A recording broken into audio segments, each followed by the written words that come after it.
Caution, sarcasm ahead. Aloha! No matter who you are or where you're from, we all have to deal with a certain something in our lives, and that something is stereotypes. And just so we're all starting on the same foot, let's define the word stereotype, okay? A stereotype is a widely held but fixed and oversimplified image or idea of a particular type of person or thing. As you can imagine, being Scottish, I've had to deal with stereotypes quite a lot in my life, to the point where I have to believe that people are just kidding when they bring them up, because people can't believe some of this stuff, can they? So in today's video, I'm going to go through a few Scottish stereotypes. We're going to draw from my personal experience and we're going to clear up some of this issue, okay? Stereotype number 1, people having red or ginger hair. To clarify something, I have never dyed my hair. Not even highlights, lowlights, nothing. This right here, this mop, is au natural. But the colour of hair that people will tell me that I have or have described it as in the past completely changes somehow when they realise that I'm Scottish. Sorry, I love your hair colour, you really suit blonde. Oh, thank you. It changes colour a lot with the weather, so in the summer I like it a lot better. Oh my god, is that a Scottish accent? Yeah, it is. You know, I knew you were Scottish, I could tell by your red hair. Kiska what? Apparently I'm blonde until people discover I'm Scottish, then wow, suddenly they're colourblind and I'm ginger! In reality though, only 13% of people in Scotland have red hair and only 40% of the people in Scotland carry the recessive gene. Now, is that everyone? No. No, it isn't. Stereotype number 2, we all drink whiskey. It's widely assumed that because we practically invented it that we must drink whiskey all the time, but surprise, surprise, that isn't true. In fact, a recent study actually showed that over 50% of the adult population, and therefore those of us who are legal to drink, never touch the stuff. Oh, is that a Scottish accent? Yeah, it is. Nice, so I'm guessing you want to see the whiskey list.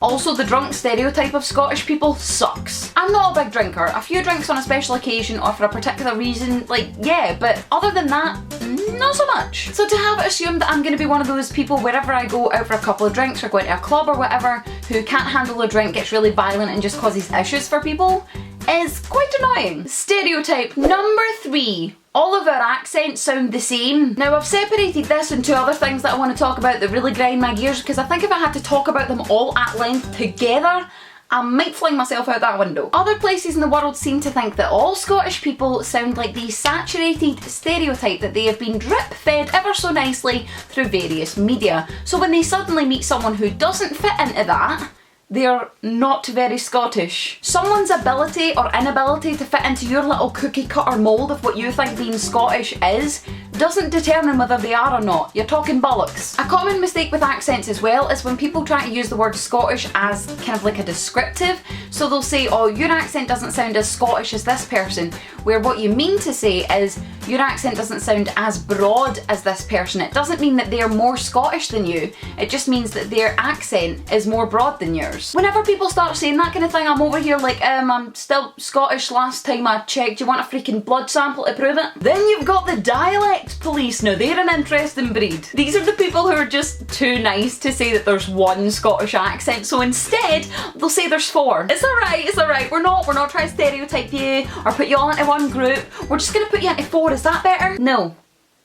No, it is not. The reality is there are hundreds of variations of Scottish accents, but they are still Scottish accents. It's like me saying, oh, you don't have the typical Southern American accent, so therefore you're not as American as this person from Boston. So what we're going to do from now on is we're going to take all that BS, we're going to put it into a little imaginary bag and we're going to lob it in the bloody bin. And that leads me right on to stereotype number 4, slang and swearing. This stereotype leads people to believe that we talk slang all the time, or at least quite a lot. And once again, those of us who don't fit into that and who don't talk slang all the time are apparently not Scottish, who knew? And the same thing happens with swearing too. If you're a Scottish person and you don't swear a lot, you're apparently posh. Now, I'm not trying to say that I don't speak slang or ever swear, of course sometimes I do, but the fact that I don't do it as much as you think I should doesn't mean that I'm not Scottish. Stereotype number 5, we all eat haggis. Honestly, I don't actually believe that people think we all eat haggis. I don't think anyone actually believes that. Realistically, it's just like anything else. Some people like it, some people don't. Personally, I do.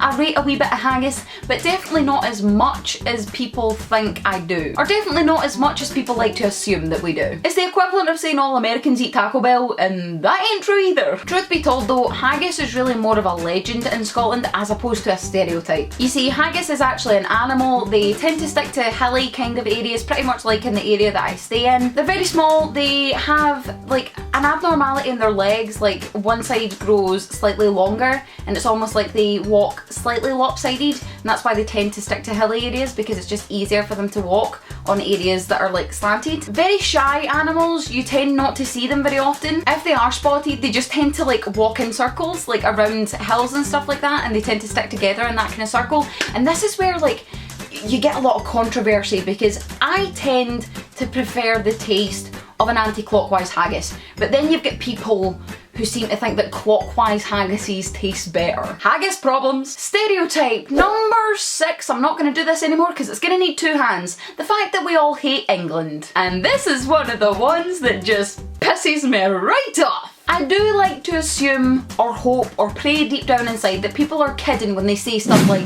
you know, I think it's just awful what England did to Scotland. Right. Yeah, you know, I saw Braveheart, so I get you.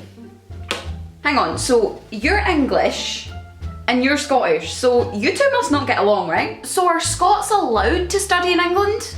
Isn't that like treason? I try so hard to tell myself that they've got to be kidding, but some people sound so convinced that I get a little bit concerned. I have family who are English, I have friends who are English, I have friends and family who aren't English but live in England. My boyfriend is English and most of his family is English, so yeah, we don't all hate England. Stereotype number 7, the fact that we apparently know everyone in Scotland. One of the most common things I have gotten when I've travelled to different places is, oh, my insert name of friend, family member, grandmother's dog for all I know, lives in Scotland, their last name's McDougall, do you know them? Funnily enough, no! Chances are I don't. Scotland is a much bigger place than people seem to think that it is, and to give you like a perception of distance, I don't even live like to the southern end of Scotland, I live on the central belt, but if I wanted to drive to somewhere in the north, it would take me like 6 hours, and if I wanted to go to the islands, it could take me as much as 11 or 12 hours. That's not a small country. It's a big, big world out there. And our last stereotype, we all love the bagpipes. Now if you don't know what the bagpipes are, I'm going to insert an image right here.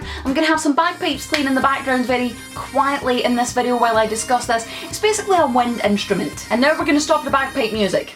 Now honestly, I do think bagpipes are quite impressive. It's a skill to be able to play them, they're a nice touch at special occasions, but to say that we all love the sound of bagpipes all the time is a little bit of a stretch. There are some times in your life where the bagpipes are the freaking last things you want to hear, believe me. Yeah, we get in at like 4 in the morning, I am dying, I just want to go to my bed and...